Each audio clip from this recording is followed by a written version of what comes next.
అందరికీ praise lord. సమయం ఇచ్చిన దేవునికే వందనాలు.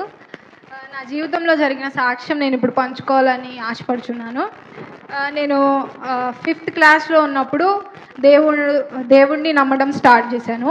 నా సండే స్కూల్ టైంలో నా సండే స్కూల్ టీచర్ ద్వారా ఎలా అంటే నేను ఎగ్జామ్స్ నాకు ఫస్ట్ నుంచి చదువుకోవడం అంటే చాలా ఇష్టం. ఎంతంటే తినకుండా అయినా చదివేసుకుంటాను, అంత ఇష్టం నాకు మార్క్స్ తక్కువ వస్తే నాకు నచ్చదు. అలా ఏడ్చేస్తా వేరే వాళ్ళకంటే నాకు తక్కువ వస్తే అలా ఉంటుంది. ఇంకప్పుడు నేను స్టడీస్ కోసం దేవునికి ప్రార్థన చేసినప్పుడు నా దేవుడు నాకు ఎంతో హెల్ప్ చేశాడు.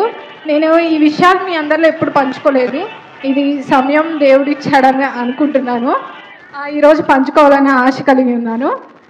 నేను అప్పుడు చదువుకునేటప్పుడు మా ఇంట్లో అలారం అట్లాంటి అప్పుడు ఫోన్ అంత ఉండేది కాదు. నాకు చదువుకోవడానికి ఎర్లీ మార్నింగ్ 4కి లేవాలి అన్న థాట్ ఒకటి ఉండేది. అప్పుడు ప్రేయర్ చేసుకొని పడుకునేదాన్ని. పడుకున్నప్పుడు కరెక్ట్గా 4కి మెలకువ వచ్చేది, ఎలా అయినా రాని మళ్ళీ నిద్ర పట్టేది కాదు. అలా చదువుకుంటూ నేను నా లైఫ్ స్టడీస్ని కంప్లీట్ చేశాను. నా 10thలో నేను స్కూల్ సెకండ్ వచ్చాను. ఫస్ట్ ఎందుకు రాలేదా అని చాలా ఏడ్చాను. అప్పుడు దేవుడు నాకు ఎంతో సహాయం చేశాడు.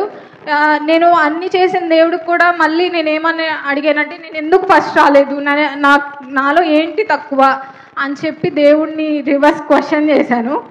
అయినా దేవుడు నన్ను అయితే వదలలేదు. నేను దేవుడిని అలా అడిగినప్పటికి కూడా నా స్టడీస్ విషయంలో మా అన్న చాలా హెల్ప్ చేస్తారు, చాలా సపోర్ట్ చేస్తారు.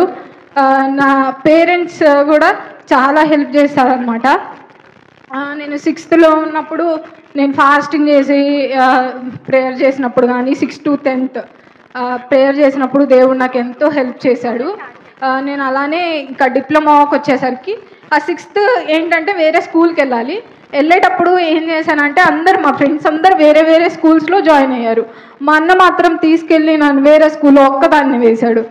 ఇంకా అప్పుడు నాకు బాగా ఏడుపు వచ్చి 1 month స్కూల్కి వెళ్ళాలని ఏడ్చాను, నేను ఒక్కదాన్నే వెళ్ళాలా అని. కానీ దేవుడు నన్ను మంచి పొజిషన్లోనే ఉంచాడని నాకు 10th అయిపోయినాక నేను రియలైజ్ అయ్యాను. నెక్స్ట్ నేను డిప్లొమాకి వచ్చాను. డిప్లొమా ఫస్ట్ ఇయర్లో మళ్ళీ అలానే చేశాడు. మా అన్న అందరూ ఒక కాలేజ్కి వెళ్తున్నారు, నా ఫ్రెండ్స్ అందరు 10th ఫ్రెండ్స్, నన్ను తీసుకెళ్ళి వేరే కాలేజ్లో వేశాడు. ఇంకప్పుడు కూడా బాగా ఏడ్చా. నేనైతే ఇంకా మా అన్నతో అనే ధైర్యం అయితే నాకు లేదు. మా అమ్మతో చెప్పేదాన్ని, నేను వెళ్ళను కాలేజ్కి, నువ్వు వస్తేనే వెళ్తా అనేదాన్ని. అలా మా నాన్న ఒక 1 month తీసుకెళ్ళి డ్రాప్ చేసి తీసుకొచ్చేవాళ్ళు. అలా ఏడ్చేదాన్ని. కానీ diploma first year final exams రాసినప్పుడు నాతో పాటు ఎవరైతే ఫ్రెండ్స్ చదువుకున్నారో వాళ్ళు ఎవరు సబ్జెక్ట్ ఫెయిల్ అవ్వలేదు, నేనే ఫెయిల్ అయ్యాను. అది మా సెక్షన్ మొత్తంలో నేను ఒక్కదాన్ని అన్ని సబ్జెక్టులు పాస్ అయింది, ఫస్ట్ క్లాస్లో పాస్ అయ్యాను. నేను అప్పుడు చాలా హ్యాపీగా ఫీల్ అయ్యా, దేవుడికి ప్రేయర్ చేశాను. చాలా ఆ మూమెంట్ నేను ఇప్పటికి కూడా మర్చిపోలేను. నేను ఆ రోజు ఫిజిక్స్ ఎగ్జామ్ నేను ఫెయిల్ అవుతాననే అనుకున్నా, నాకేమీ రాలేదు. కానీ ఫిజిక్స్ ఎగ్జామ్లోనే నాకు ఎక్కువ మార్క్స్ వచ్చినాయి అనమాట. నేను 90 మార్క్స్ వచ్చినాయి. నేను ఎక్స్పెక్ట్ చేయలేదు 28 వస్తే చాలు నేను పాస్ అయిపోతాను అనుకున్నా. 90 మార్క్స్ ఇచ్చాడు దేవుడు నాకు. నేను అసలు ఆ రోజుని మర్చిపోలేను ఇప్పటికి కూడా. గట్టిగా అమ్మని పట్టుకొని ఏడ్చేశాను, అమ్మ నేను అన్ని సబ్జెక్టులు పాస్ అయిపోయాను. తర్వాత కాలేజ్కి వెళ్తే కాలేజ్ మొత్తంలో నువ్వే పాస్ అయ్యావు అన్నారు. చాలా ఆనందం వేసింది. ఇంకా నేను దేవుడిని ఎక్కువ నమ్మడం స్టార్ట్ చేశాను. ఎప్పుడు ఫాస్టింగ్ ఉండి ప్రేయర్ చేస్తాను, దేవునితో ఎక్కువగా గడుపుతూ ఉంటాను. అలా ఉన్నప్పుడు నా డిప్లొమా కూడా అలానే కంప్లీట్ అయిపోయింది దేవుని మహాకృప వల్ల. నెక్స్ట్ నా బీటెక్లో నేను వేరే కాలేజ్ జాయిన్ అవ్వాలనుకున్నా, కానీ ఇంకో కాలేజ్ జాయిన్ అయ్యా. అది కూడా మా అన్న ఫోర్స్ వల్లనే. మా అన్న తీసుకుని వెళ్ళి వేరే కాలేజ్లో జాయిన్ అయ్యాడు. ఇది అడిగేటప్పుడు నీకు ఇష్టమైన ఈ కాలేజ్ అని, నాకు ఇష్టం లేదు నేను వెళ్ళను. మళ్ళీ ఇదే డైలాగ్ సేమ్ రిపీట్ అయింది. కానీ ఎందుకో వెళ్ళాను. వెళ్ళిన తర్వాత నేను స్టడీస్ అట్లానే కంటిన్యూ చేస్తున్నా. చదువునైతే ఎప్పుడు వదిలిపెట్టలేదు, కష్టపడతా. దేవుడు అన్యాయస్తుడు కాదు. నేను చదివిన దానికి నాకు ప్రతిఫలం ఎప్పుడూ ఇస్తూనే వచ్చాడు. ఎప్పుడైనా దేవుడు నన్ను అయితే వదిలిపెట్టలేదు.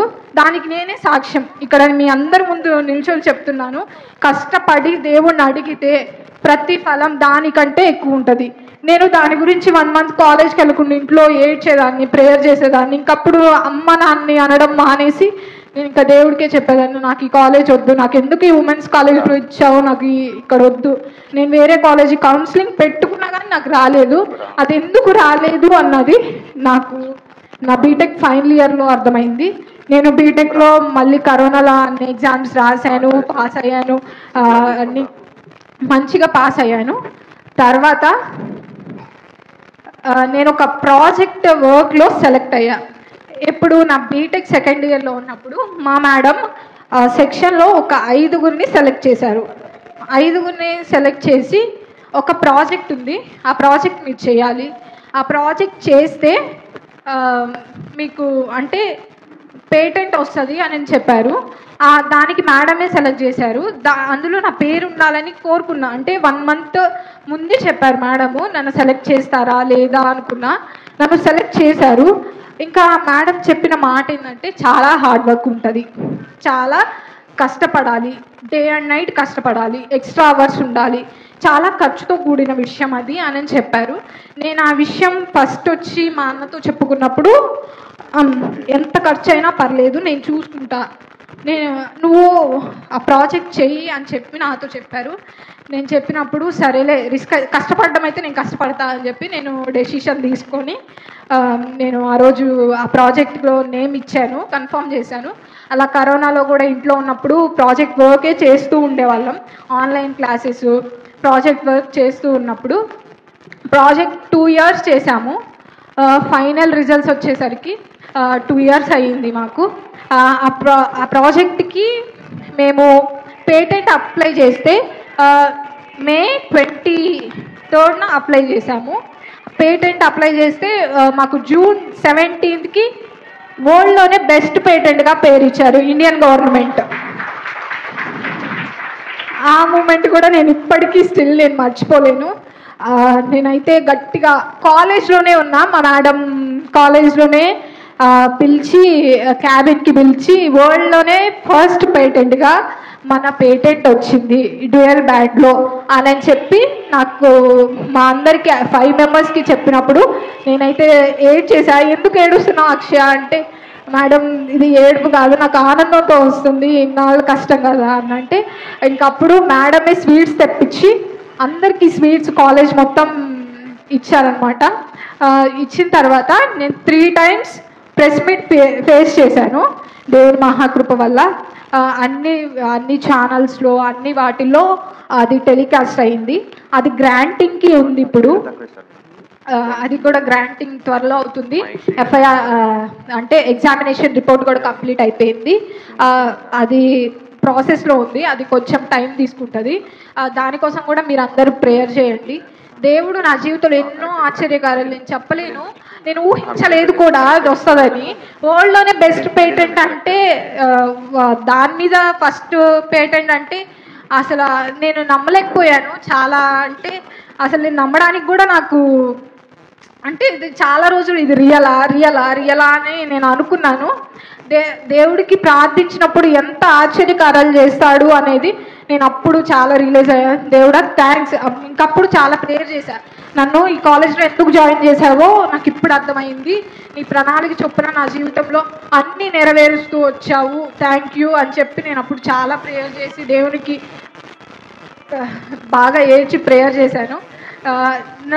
మా స్థితి ఏంటంటే చదువుకునే పరిస్థితి ఏం కాదు అంతగా, కానీ నా పేరెంట్స్ మా అన్న చాలా సపోర్ట్ చేశారు. నన్ను ఈ పొజిషన్లో ఉంచడానికి కారణం వాళ్ళే. నేను ఏ రోజు కష్టపడుతున్నా మేమున్నాం నీ వెనకమాల అనే ధైర్యాన్ని నాకు ఇచ్చారు.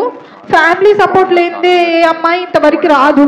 నేను చెప్తున్నా, నాకు ఈరోజు నేను ఈ పొజిషన్లో ఉన్నాను అంటే మా అమ్మ, మా నాన్న, మా అన్న వాళ్ళు ముగ్గురు లేకపోతే నేను లేను. ఫస్ట్ దేవుడు నన్ను ఈ పొజిషన్లో ఉంచాడు. దానికి ముందు దేవునికే వందనాలు చెల్లించుకుంటున్నాను. ఈ సాక్ష్యం నేను ఎందుకు చెప్తున్నానంటే, మీ అందరి జీవితంలో కూడా దేవుడు ఎన్నో ఆశ్చర్యకార్యాలు చేస్తాడు. ఒక్కసారి నమ్ముట నీ వల్ల అయితే నమ్మువానికి సమస్తము సాధ్యమే. ప్రతి ఒక్కరు విశ్వసించి ప్రార్థించండి, అడగండి. అడిగింది ప్రతి ఒక్కటి మనం దేవుల్లో పొందుకుంటాం.